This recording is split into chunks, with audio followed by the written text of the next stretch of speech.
Азыр Меккеде Саур тоосуна чыктык. Саур тоосуна чыксак, ушундай көрүнөт экен. Меккеден айланасы. Мына узак дагы баягы Мина. Мина деген өрөн.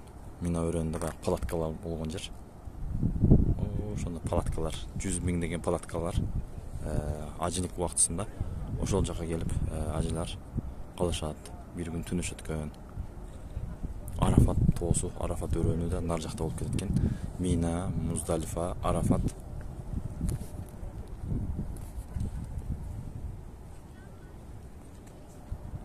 Каба болсо мына жакта. Каба мына сааттын астында.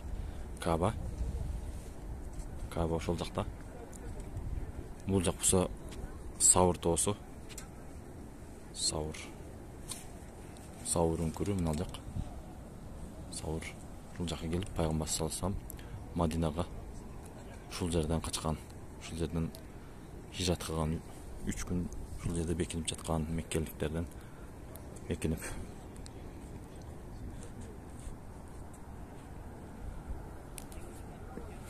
Мындай туннелдер көп экен. Меккенин ичинде, шаардын ичинде эле 10дой туннел, жок, 110дой туннел бар экен. Шаардын ичинде эле.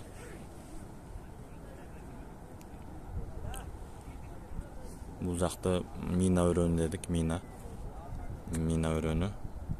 Нар жак Муздалифа болуп кетет. Одан дальше кетсе Арафат өрөөнү болот экен. Ажылар келип сөзсүз ошол жерлерде калып кетишет. Ошол жерде ажылык келгенде бир 38-40 километр басышат экен. Bir günde, же күндө 38-40 километр басып ажылыгын аткарышат экен. Ошол өрөөндөн мына ал жактагы Кабага барып таваф кылып, анан кайра ошол жака келишет экен. Ошондо толукталган болот экен ажылыгы. Ошондо толукталган болот экен.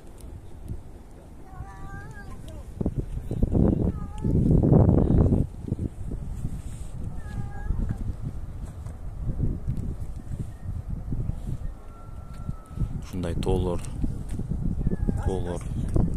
тоолуу аймак экен, баардыгы эле тоо экен. Макка шаары. Бирок шаардын ичинде караса жашыл жерлер көп экен. Суулап, жамгыр жаап, көп жамгыр жаап тур. Өздөрү эми карап турушат экен.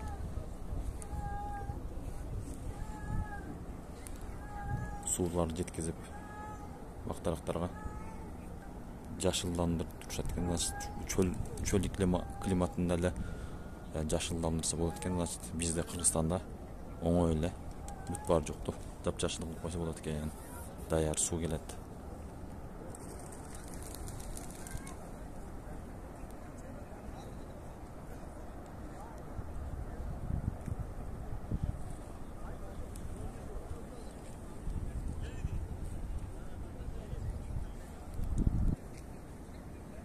Бул жакта Каба, Саат